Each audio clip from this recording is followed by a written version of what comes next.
patreon.com/home video update to join as a patron to unlock exclusive membership benefits. Thank you for supporting the Home Video Update.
Hey guys, it's Mike. It's just after 9:30 on the 18th of November 2022, and we're back for a new episode. I say we, obviously the royal we, because it's only me here and no one else this time. I am looking, but now that my hours are sort of freeing up a little bit, to get more guests on. Hoping to get Spencer back again, just because I really enjoyed him being on, and a few other people to talk about some specialist stuff here and there. For now, you're just going to have to live with little old me. I have watched a little bit, so we'll get into what I've been watching sort of straight away. First thing I watched is I wanted to sort of wallow in some 90s sound mixes based on last week, talking about The Shadow and things like that. So I watched Small Soldiers, Joe Dante's Small Soldiers. I saw this in the cinema. I loved it when it came out. I didn't get it on Laserdisc, actually, weirdly. I think I got it on DVD when it came out. Because it was 1998, wasn't it? I think it was on Laserdisc. It was like a very late release Laserdisc. I might even had DTS one as well. I'll have to have a look at that, actually. I've always liked it. I think it's fun. It's a lesser Joe Dante film. I think The Hole is a better film. I know many people didn't watch that, and it's really good in 3D. For some reason, the 3D Blu-ray was really expensive for quite a while. And for some reason, that's kind of dropped off, maybe because of the popularity of 3D, or they didn't print many. I managed to get it really, really, really cheap used. So I've got the original 2D version before I had a 3D TV. And then when I got a 3D TV, which is now my bedroom set, I got the 3D version as well. But yeah, I think it's fun for what it is. It's basically Gremlins with action figures, which isn't a bad idea for filmmakers using already. Yeah, which is fun and it's different, and I think it's well worth watching if you haven't seen it at all or haven't seen it for years. Obviously, one of Phil Hartman's last films. They did have to edit the trailers at one point because the trailers show him getting shot, and obviously, unfortunately, that's how he was murdered. So, yeah, it's kind of hard going back to something like that and listen to I listened to Talking Simpsons episodes, so hearing about, Phil Hartman and what we lost with him when he died, unfortunately. I say died, he was murdered. Yeah, the sound mix is very good. I'm going to have to get a new version of it, though. I've got the one from Medium Rare / Fabulous Films, which isn't very good. The Paramount version isn't great either. And it looks like the German version looks best. It's actually got colour. It's not all blown out. It looks like a newer master. So I'm going to have a look at that at some point. I then was flicking around. Now, this is a film I don't like watching because it's very manipulative. It's a Harold Becker movie from the same year, 1998. It's one of these films that has the magic autistic child, and I have not yawned all morning. I've been up since 6 a.m. and I've not yawned until I get on this thing, which is, apparently the way it goes. Yeah, I watched Mercury Rising with Bruce Willis. Yeah, it's still very manipulative, like using the kid, putting him in danger all the time, and using the way he talks and the way he emotes to elicit an emotional response is very cheap, I think. But the action is pretty good for what it is. I think Alec Baldwin. I'm currently watching 30 Rock on Freevee, so seeing him obviously in a bad guy role, sort of doing that thing with obviously what we know about Alec Baldwin now, and obviously he wasn't. Oh God, really? He wasn't unproblematic before he murdered someone. Talking about murders, a theme here apparently. But yeah, it's got a very good sound mix. It's got a great John Barry score, a very late John Barry score.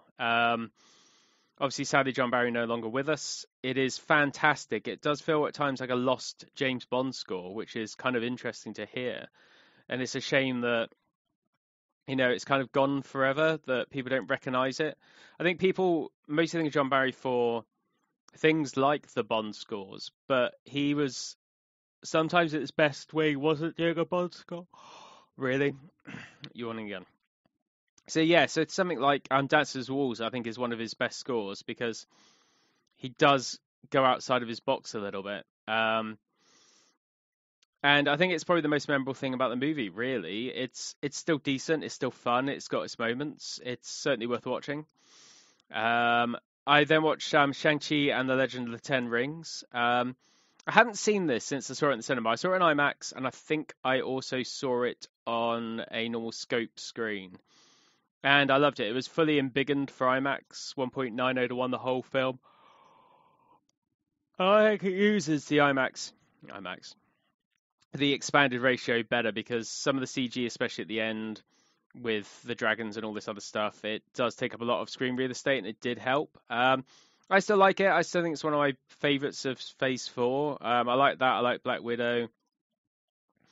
And I mostly watched it because... did I check it in? No, so I've missed something else I watched on my check-ins list. So, before I watched this, I rewatched Black Panther. So I watched the 4K Blu-ray, which is one of 2 only Dolby Vision discs that Disney released and everyone cries about. I was going to watch the IMAX version on Disney Plus, where my internet connection was being used in the background. So I decided, look, I'll break out the 4K disc. And for a disc that's atmoused, as it's being called, it isn't that bad. The sound is actually quite dynamic. It's nowhere near as bad as Thor Ragnarok. That is by far the worst sounding disc, by far. This actually has a bit of punch and a bit of hit to it. Obviously, the soundtrack helps with that. But I rewatched these 2 because I actually decided to get the hell out of this town and drive an hour and a half in each direction to go to my local IMAX, local in inverted commas. I was going to go to my nearest Screen X, which is actually a little bit nearer. It's about an hour, 10 minutes in each direction. So about a 2-hour drive versus a 3-hour drive. However, I went to see Black Panther. Oh my God, Black Panther: Wakanda Forever. And they were only showing it twice a day in the Screen X. Nothing else was being shown, but only that twice a day. It's now being shown at 3 o'clock. So for a nearly 3-hour something movie, I wouldn't be home till like 7, 8 o'clock. It wasn't really worth it. I like going to an early showing of a movie, so I went down to Plymouth, which is my local IMAX, and saw it in there. Now, it is a proper IMAX screen, so it is a decent size. It is 4:3 / 1.33 to 1, 1.44 to 1, whatever it is. Proper size, proper decent IMAX screen. However, for some reason, and it's not like it's an old legacy screen, it's a brand new screen. It's like a 4-year-old screen. They decided to put a Xenon 2K projector in there. Now, for a Marvel film that's obviously shot in 2K with a 2K master, does it really matter? Not really. It's just about that laser obviously would be better. Dual laser would be even better than that. And you get better light and all this other stuff. And, it would fill... It's been expanded to fill the screen. So the more you can get... It's like same when you upscale something up to a 4K screen, it would look better.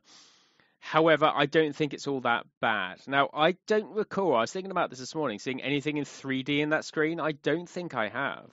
I might go and see Way of Water in there. I'm not too bothered about seeing it. But I haven't seen good 3D in IMAX 3D. I've seen... what did I see? I saw The Last Jedi. I saw Endgame. I saw Infinity War. And Guardians of the Galaxy. I think, were the only ones I saw in IMAX 3D. There might be more. Doctor Strange, that was amazing. But yeah, I want to see something with decent 3D in IMAX 3D because it's the best 3D there is. But yeah, I don't know if I'm going to be bothered to go and see it, but I went to see this. I liked it on the whole. I obviously don't like the lead actress. She's an anti-vaxxer and seems to be quite a terrible person outside of acting, like most actors are. I'm not a big fan of her at all. The rest of the supporting cast are great. It's the action's actually quite epic. There are some bits that are very good. It goes on way too long. It probably have about 40 minutes cut from it and not suffer. They do treat the Chadwick Boseman thing with respect and do it quite well. And yeah, some of the action scenes, especially the end, are very good. Obviously, it's only 1.90 to 1 for the IMAX scenes. There's not much IMAX in it. Now, there's some stuff going on Reddit and things like this where people are discussing like how much content there is. There isn't a lot, which really bugged me because ScreenX has got about 60 minutes. So it's about a third of the movie. Whereas this is about 25, 30 minutes is what people are saying. So less. That's why I wanted to go to see it in ScreenX. But I couldn't find, obviously, a way to go and see it that wouldn't wreck my only real day off. So I thought, well, I'll go see it in IMAX. And it was quite good. Some of the scenes were good. The bit at the end was good because it's quite an epic fight and it's embiggened for most of it and it looks great. The only problem is a lot of it's quite dull and dark. And God knows what it's like in 3D because you probably can't see anything. It's very misty and grey and it just doesn't look very good. But the bits at the end in like bright sunlight and the fights in bright sunlight are actually really good. And there's a bit quite near the beginning where a military sort of exploration ship gets boarded, and that's really tense and really well done. I think that Ryan Coogler actually can do decent action, and it definitely shows in this. So that was worth seeing, and it was good to see it like at a proper cinema. Then yesterday I watched Green Zone. I don't know why I got onto this. I saw it in the cinema and really liked it. Now, I don't like the Bourne films that Paul Greengrass did, especially Jason Bourne. I think that's just a terrible movie. I just don't think it's very good at all. But I thought, no, I'm going to go see. So I went to see Green Zone because at the time I really was into Bourne in general, and Matt Damon was in his big resurgence sort of thing, and everyone really liked Matt Damon. So I thought, hey, I'll go and see this. And then I quite liked it. I mean, I know a lot of people didn't like it, but I always quite enjoyed it. So I thought, hey, it's definitely worth going to see again. So I went to see it twice in the cinema, I'm pretty sure. And then I bought the Blu-ray Steelbook when it first came out. And sure enough, I liked it again. So I haven't probably seen it since it came out. So when that Blu-ray Steelbook came out, it was what, 2010? Yeah. So I don't think I watched it since. And I watched it again. I was only sort of half watching it. But it's actually really quite good. It's a good little political thriller. The action's quite good. Yes, it's got the shaky cam stuff. That's kind of what he does. It's the way he does his films. He does shaky cam. That's what it looks like. It's not great. But if you can get over that and you don't mind it as much, and I minded it in the Bourne films because I think that Doug Liman did the best Bourne film with the first one. So I'm not a big fan of it. Like the way that he shoots his movies. However, this was, I think, a better film, and because of the nature of like the war and all this other stuff, it made sense that it was all shaky and all gritty and all this other stuff. So it kind of works for me. And then last night I watched Cloverfield, the original Cloverfield, from 2008. Saw this in the cinema, bought it on Blu-ray, and I've got the 4K double pack with that and 10 Cloverfield Lane, and I haven't watched either of them. So I was just looking around for something to watch. And yeah, apart from TJ Miller being a nasty piece of shit, and now we all know this, it still holds up. It's still quite fun.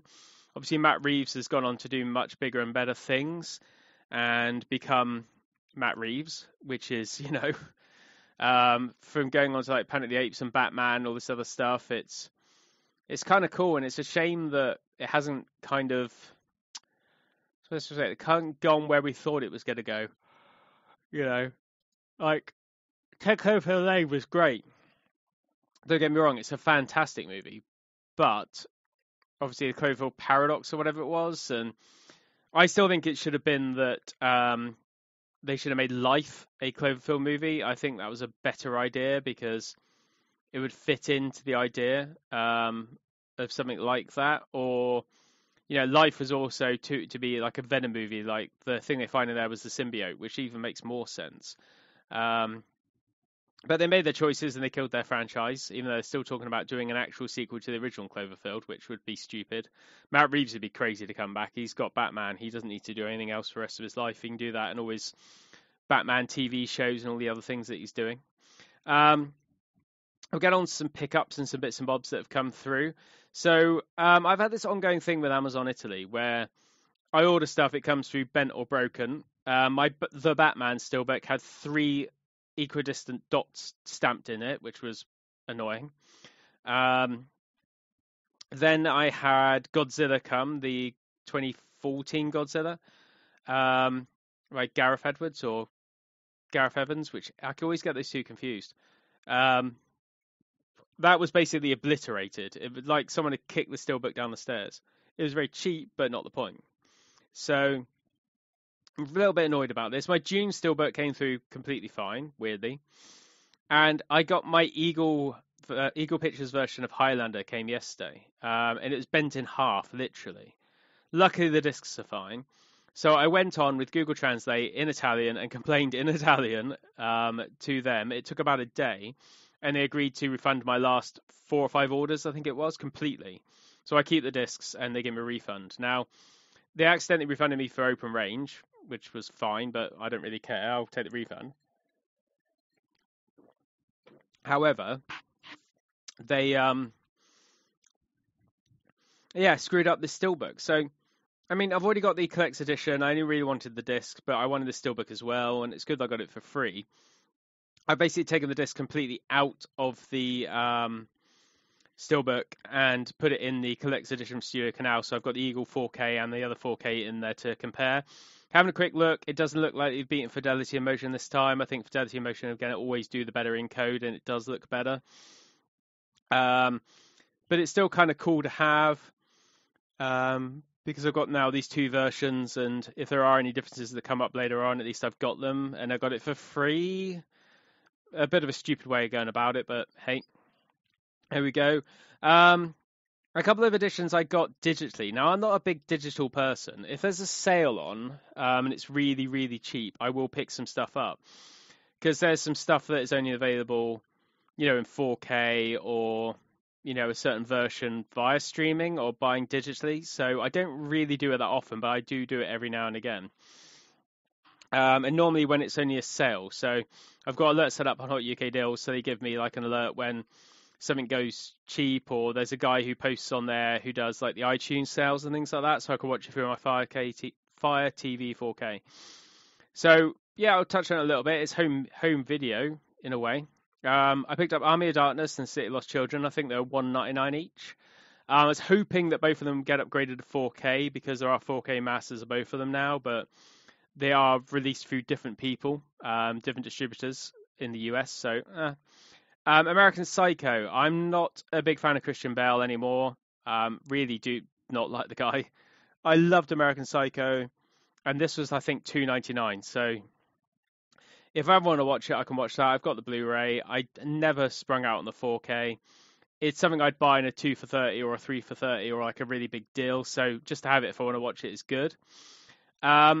Because I'm stuck with an Atmos soundtrack, and I'm really annoyed about it, I got Wayne's World and Wayne's World 2 because it was $5.99 for both or $2.99 for Wayne's World. So stupid not to.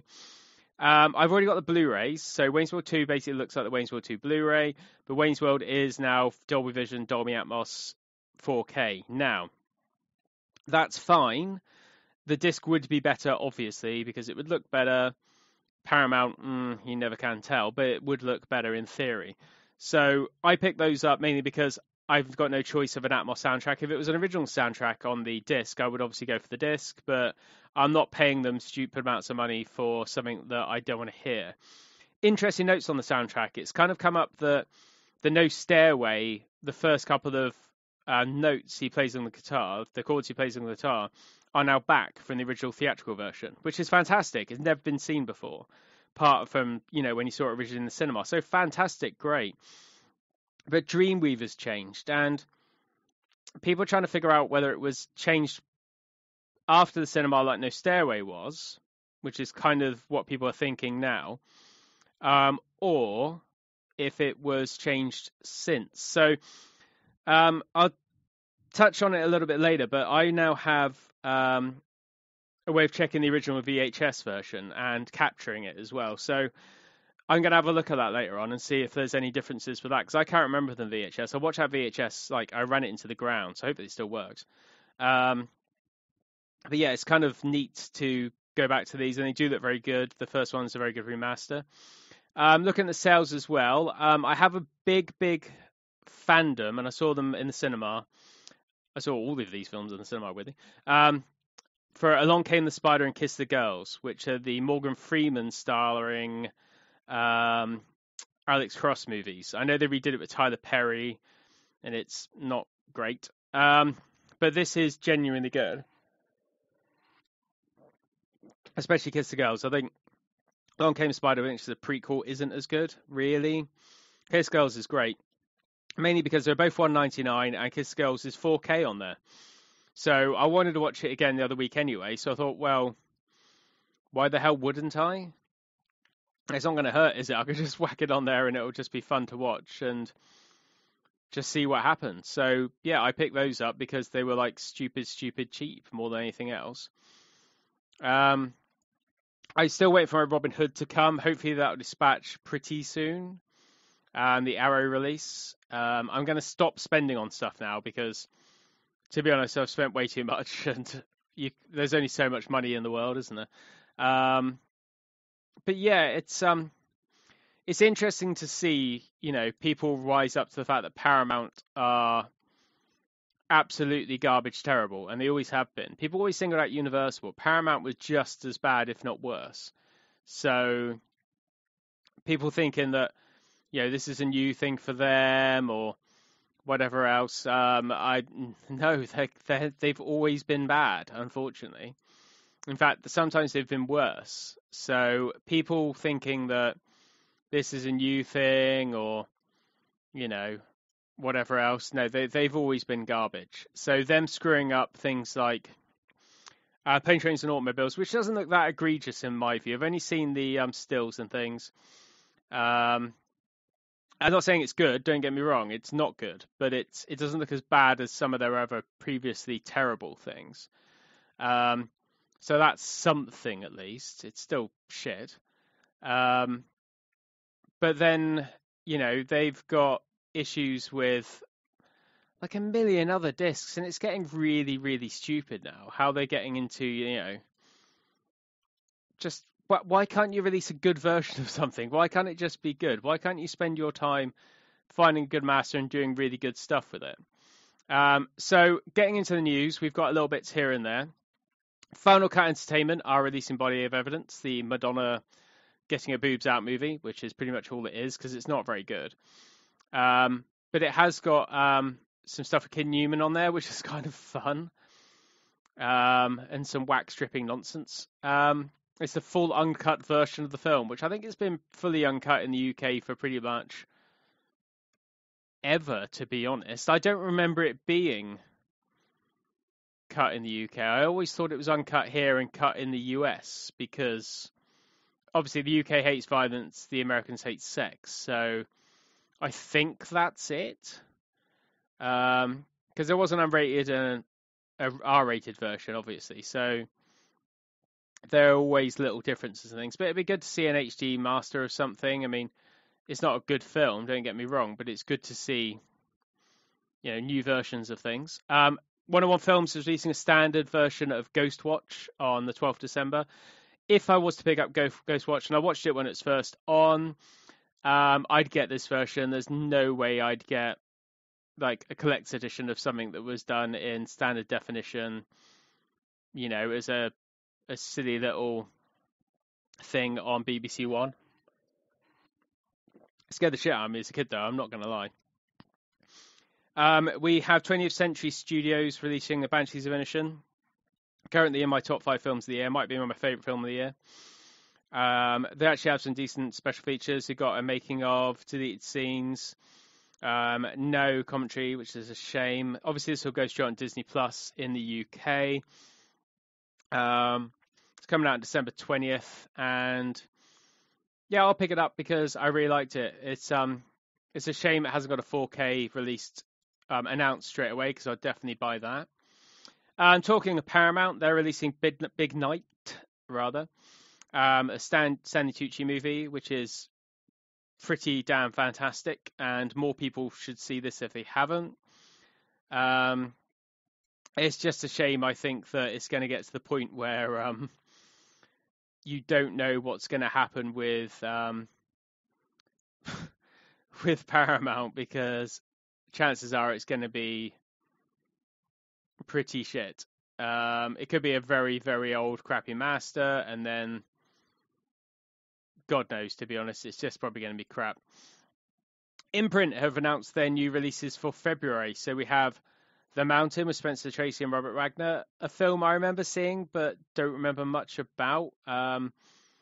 Decent extras with new audio commentary. Something to Live For with Joan Fontaine. A new 2022 scan on that one, which is fantastic. Carrie with Laurence Olivier. Sir Laurence Olivier. With new audio commentary, rather. The really weird one, which is The Bad News Bears Go to Japan, which I'm pretty sure is the third Bad News Bear movie, which is okay. I mean, it's good this stuff's coming out. Like I said, I'd rather have them out than not out, but it's strange. Hurry Sundown, Otto Pregnant. I can never say his name properly. Otto Preminger, thank you. Movie.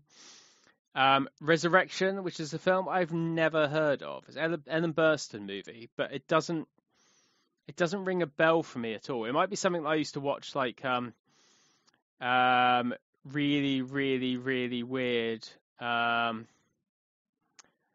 like VHSs, and they used to have the trailers for random stuff on. So it could have been something along those lines. Paramount again, releasing Peter Weir's Gallipoli, which is a fantastic movie. Peter Weir has very rarely made a bad movie. Obviously, Mel Gibson is Mel Gibson now, so it's just a shame they're still not putting out Young Sherlock Holmes. I mean, come on, Paramount, get it the hell out. Next, we have Criterion's February releases. Yeah. So we'll leave the best till last, in my view. So we have the Three Colors Trilogy 4K Blu-ray, which is fine. They're double dipping again. So we have Bleu, Rouge, and Blanc. So red, white, and blue. Great, brand new 4K restorations with 5.1 soundtracks, which is really weird for the age of them, but okay, I suppose so. Romeo and Juliet, the Franco Zeffirelli version, which is cool. It's 4K restoration. It's got the original mono, which is fantastic. Two films by Margaret Duras, India Song and Baxter Vera Baxter. Never heard of either of them. Not my type of thing, apparently. Hollywood Shuffle, which is a Robert Townsend film about black actors in Hollywood, I think, which is great. It's got 4K restoration of the film. I wouldn't mind seeing that, to be fair, but I would be picking up Dazed and Confused. It's one of my favourite Richard Linklater movies. I think it's perfect. The original Blu-rays were still from like an ancient master, and always looked terrible. So it's fantastic. They've got 4K master of the director's cut. I don't know what the director's cut is. They keep saying director's cut, but Criterion do this a lot, and they'll say it's the director's cut. But is it a director's cut, or is it just the directors said that's fine? Has it changed? I don't think it has. I don't think there's any more than one version of Dazed and Confused. I think there's literally one version and that's it. There might be like TV versions and stuff, but there's never been a different version of it. So, okay, great. It has the 5.1 soundtrack. Shame it hasn't got a 2.0 soundtrack, but okay. It's got no new extras, which is a shame. And I just wish Criterion were doing something different rather than double dipping their stuff. And I also wish someone like an Arrow or someone else was getting it to have options for these things. Because the Criterion stuff normally isn't that well encoded and normally has just a price tariff that I don't think it really, justifies. I don't think there's any reason that they should be as expensive as they are for what you get out of them. I think for a better quality, it would make more sense, but I don't think they are really. And last but not least, the most exciting thing for me anyway is Peter Jackson's The Frighteners. Now, I've gone on record and apparently on podcasts, not just this one, saying that the last good thing Peter Jackson directed that I fully, wholeheartedly loved was The Frighteners. I don't think anything since, apart from Lovely Bones, is okay.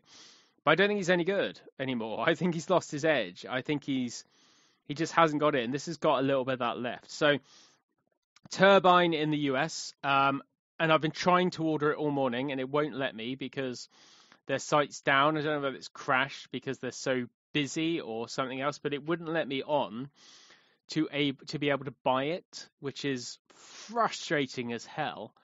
But I'm desperate to buy this. Our Turbine can't always be trusted. For every No Escape, there's the Running Man. So you don't know, but they have done the restoration. So Arrow in their release when that comes out will have the same restoration because they have done it.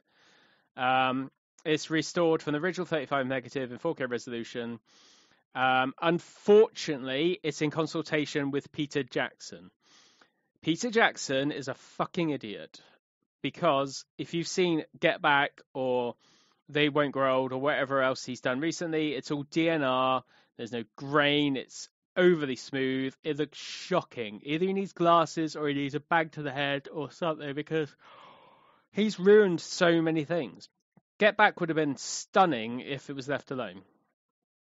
It's just embarrassing. So I'm worried, especially since this is 66.66 euros. It's a lot of money.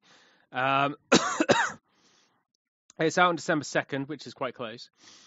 It has a Dolby Atmos mix created on the Director's Cut Pro Tools project. So it's allowed dialogue and music to be re-embedded into the 3D sound mix. Thus, an additional Dolby Atmos mix was created for the English language version. So they've made a brand new mix based on the original stems, which is good if you're going to do it.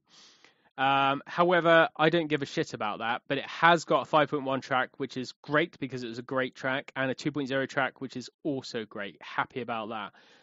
Weirdly, now this is a 6-disc release, so what are on these 6 discs? Well, the film was shot in the Super 35 format, exposing an image that contains more information top and bottom than theatrical formatted to 2.35:1. So edition contains a widescreen version authorized by Peter Jackson in 1.78:1 and 16:9 respectively the first time, showing more content up top and bottom, and that's the director's cut. So it's got the making of from the 90s Laserdisc, which is fantastic. It's a great Laserdisc set, that Universal Collector's Edition. And it's got a new exclusive documentary for Turbine with Christian Grenzel, who got members of the cast and crew in front of the camera or webcam, and interviews made during COVID-19 pandemic. So it's got a 95-minute documentary, 4-hour making of documentary for the Vault, which is upscaled for the Blu-ray. It's got a 196-page book, which is probably all in German. And yeah, so it's got a lot of good stuff. It's got some good art. I think the new art version is actually probably the one I'd go for over the standard face, because I've got the face on everything else. So the UHD is the director's cut. It's got German Atmos and English Atmos, 5.1 in English and 2.0 in English, which is great. The director's cut has the same, and the OpenMap version has the same as well. So it's the same mix and everything else. They have released promotional stills, which are grainy. They've got some quite fine grain on, and they look very nice. Can't see any DNR, so if they're representative of what the disc looks like, happy days, because it'll look great. It's fantastic. So, do you trust Peter Jackson, I think, is the part of it.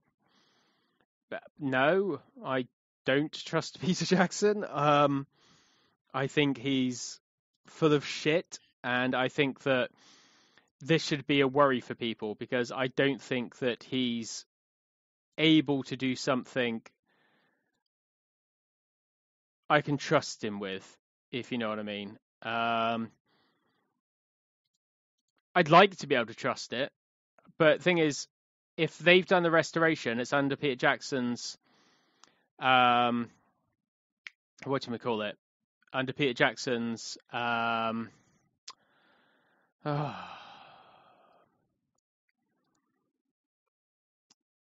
do we call it? Purview or whatever, or his say so, then obviously it's going to be an issue because he's going to have it that way on the Arrow release or any other release or whatever else. So no matter what you do, you're going to be stuck. It's just the encode. So I think Turbine should be fine. The Arrow probably be a lot cheaper than this. I don't know. It'd be interesting to see. I am literally going to try and buy it right now. It is quite expensive, but I'm going to try and do it anyway. And see if I can get it through. Because if I can, then fantastic. This is fascinating, isn't it? It's me shopping live on a podcast. No, I don't want to use Windows. Hello, go away, Windows. And it should have gone through, I think. €77, 17 cents, or whatever the euros people use. Approved payment. I spent way too much recently. I just literally just said the words, I'm not going to spend any more. And however, I've just spent that. But hey, I really love the Frighteners. I think it's fantastic. So I have literally just bought that live on this podcast. Hey.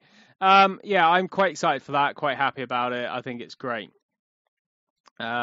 So I want to dip in a little bit of what we're going on about last week. So this week, I have mostly been involved with Super Audio CDs, so a pretty much dead format.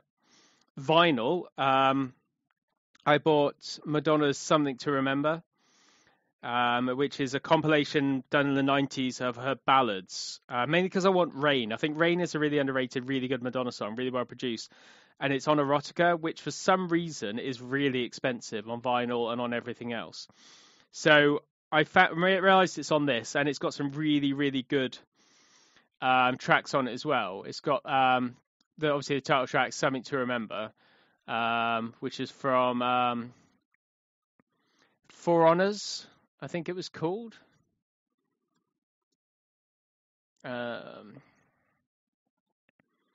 Which was, I'm just Googling this because I don't, with Honors. Brendan Fraser. Yes, that was it. Joe Pesci, Brendan Fraser. I'll remember. Yep, with Madonna. Yeah, theme from With Honors from Madonna. Yeah, so it was, this into these like old formats and stuff. And then yesterday, I've been looking online for quite a bit. I really, really, really, really wanted Pie in the Sky. Panasonic did a VHS player with a Blu-ray recorder built in.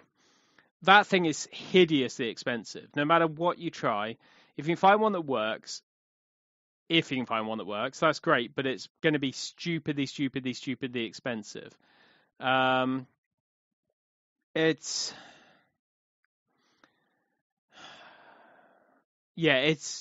really hard to find anything like that. So Panasonic gave me the best ones for this because theirs rarely break, and I managed to find a DVD recorder with a VHS player built in. So it's a E47V unit. It's got an HDMI out, which is what I really wanted, so I can upscale VHS to the heady heights of 1080p. Ooh. And yeah, I can also record VHS to DVD, which is what I'm doing right now.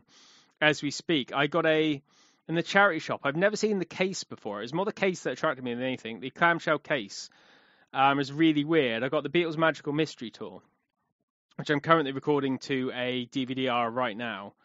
I got some Plus R's single layer, 4.7 gigs, because I thought I had tons from when I used to burn stuff, but not anymore. And I got some dual layers coming just to experiment and mess around. Now, obviously, it can only deal with standard definition. There's no way to input high definition sources into it and record in high definition. So you're stuck with standard definition digital transmission. So it's got digital tuner. It does pick up stuff. I recorded half an episode of Top Gear as the first test because it was on like earlier this morning when I pressed record. And it worked fine. The VHS upscaling is actually quite good. It's not terrible. I mean, VHS is probably the worst format I own by far. But this is getting the best out of it. It's obviously getting the hi-fi audio out of it. The picture's being upscaled to 1080p. It's got a decent head in it. It's a decently built thing. And it can also record, which is kind of neat. So you can record DVD to VHS and vice versa. So it looked like it was recording fine while I left it. But obviously Macrovision could get in the way and it could change this and that and move stuff around. Now, I'm obviously a guy who lives at the cutting edge of this stuff. And, you know, the most stuff I've just told you about, you know, IMAX, watching stuff in the cinema and watching stuff on 4K disc, you know, that's kind of what I do. But yeah, I've got a huge amount of Laserdiscs. I've got very few VHS left now. I used to have thousands and obviously gave them away, threw them away over the years, which some I don't care about, some I wish I didn't. I've got a few here and there, which I've thrown in and tried out, and some of the results are quite interesting. But when do you stop? You know, how far can you go back and have a look at these things and still enjoy them? I mean, I've said before on the podcast, things like Slipstream, the Mark Hamill movie by Stephen J. Lesberger. It's like the only way to watch that in a decent widescreen version is on the Japanese Laserdisc, which I own. I could dub it to DVD if I want to now. I could plug it into the back of that thing, record it to a dual layer DVD in high quality.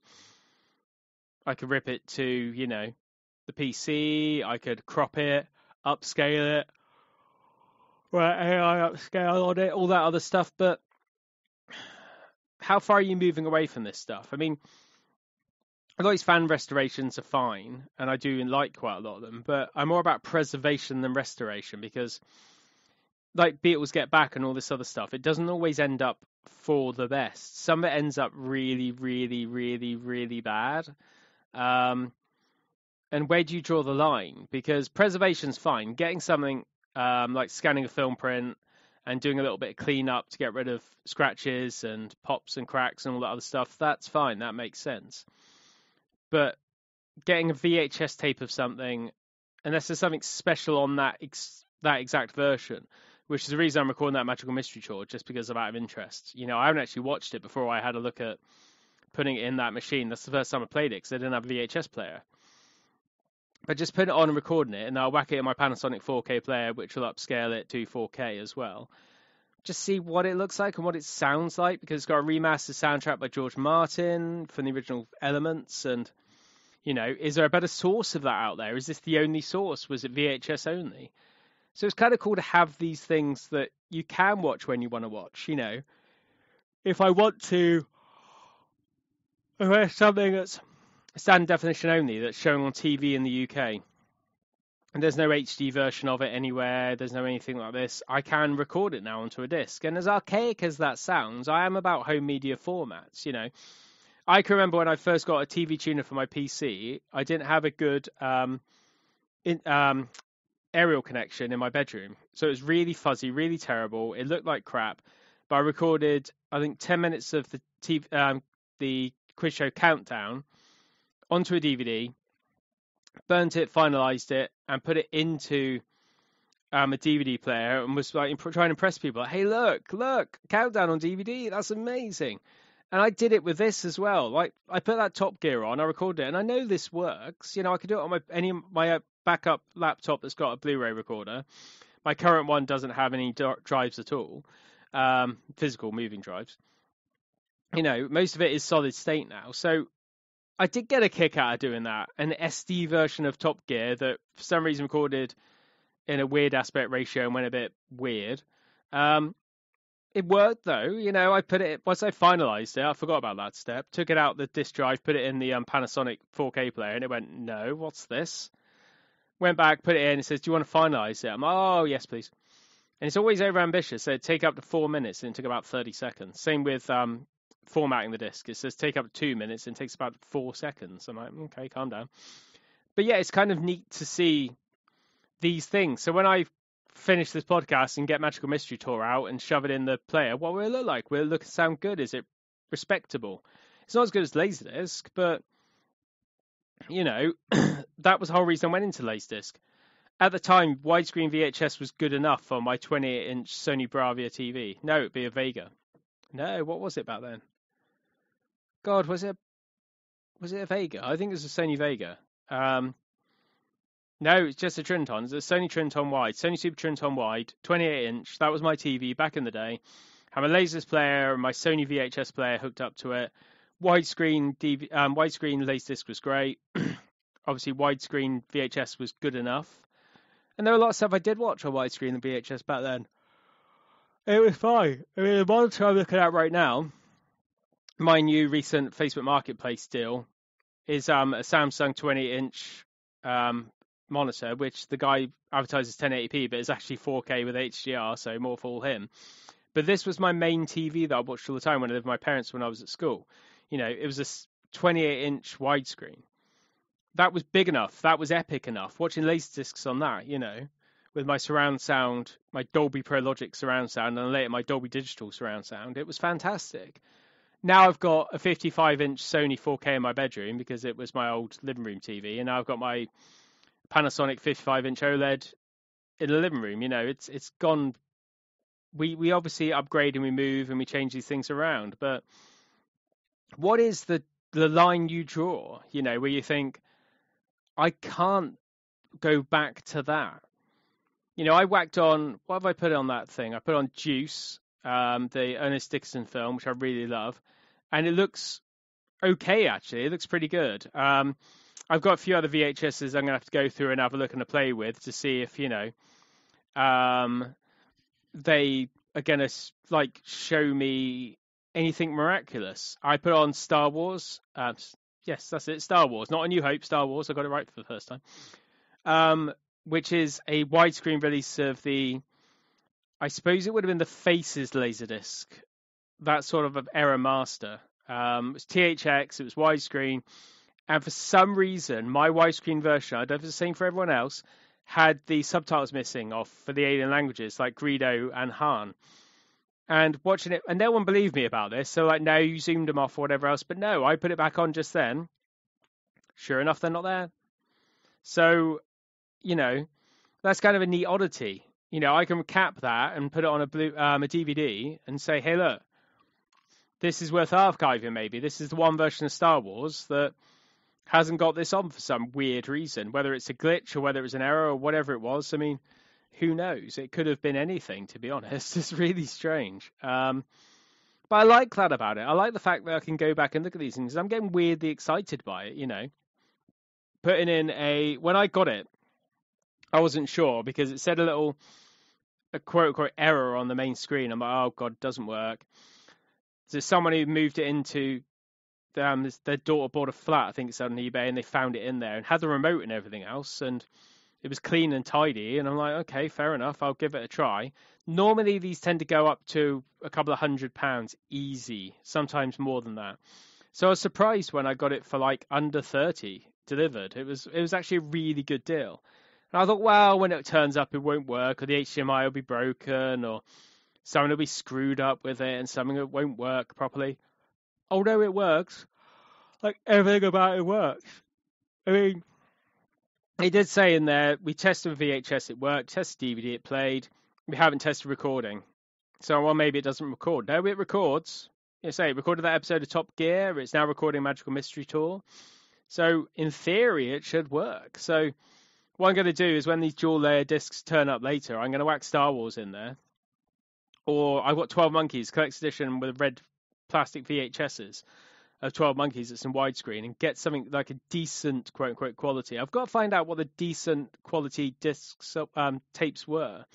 I know some SVHS tapes were released, like Indiana Jones and the Last Crusade and things like that. This will play SVHS, but only at VHS quality, so maybe that's worth a try. I'm going to try and loop through my latest player. My backup DVD 909 is DVL 909 is underneath it, so I'll hook that up for a S-Video and see if I can get like a decent recording of like a Laserdisc or something. I might do Slipstream and just see what it looks and sounds like, just for fun. I love this experimenting. It's really weird because, putting on a vinyl, all right, kids do that now. I mean, normally on those horrible Crossley things, and not like with a ceramic cartridge and all this other god awfulness. I mean, I've at least trying to do it right with, a decent Sony turntable and moving magnet cartridge and a decent Pioneer receiver and all these other things. So, you know, how many of them are going out?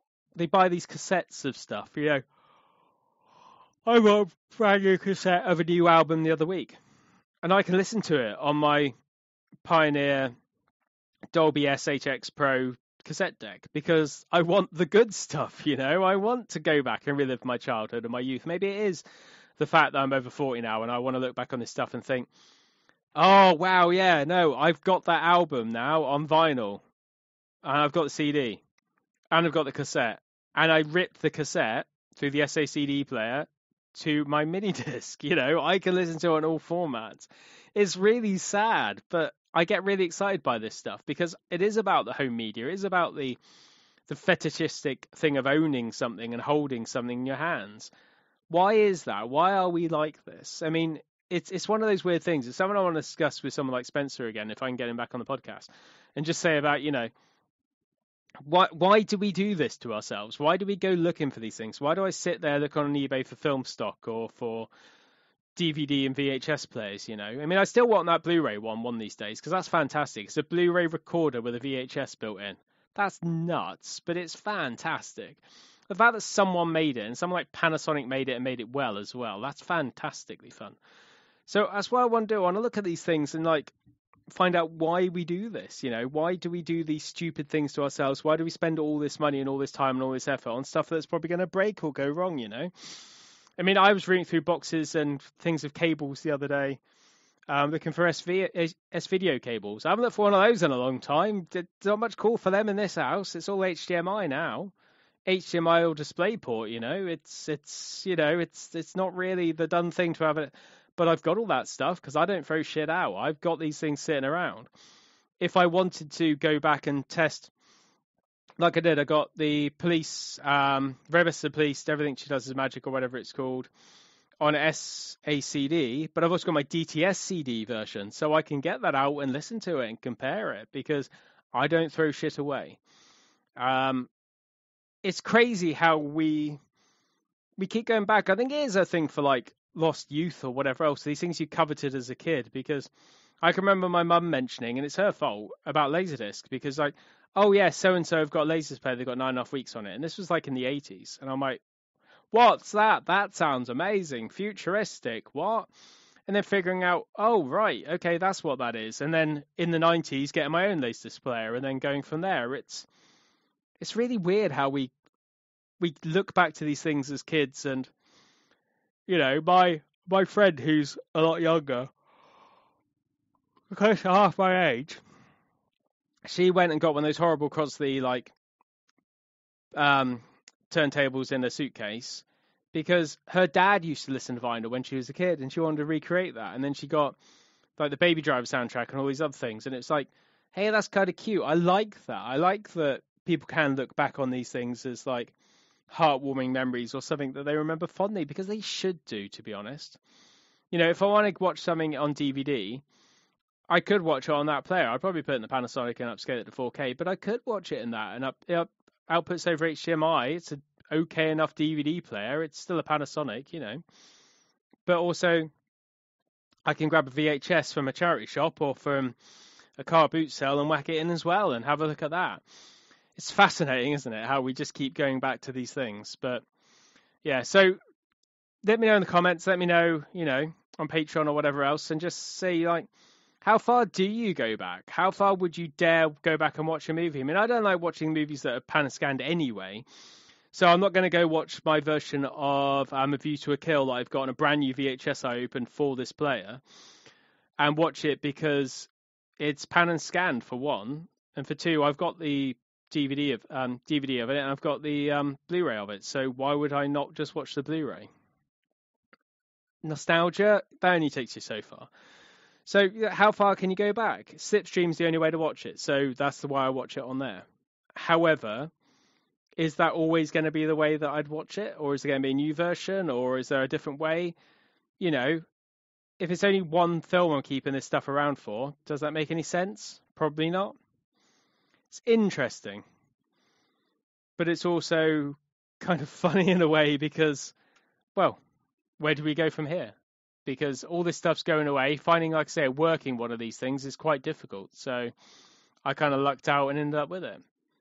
So yeah, let me know, see what you think. And until next week, I'll see you again.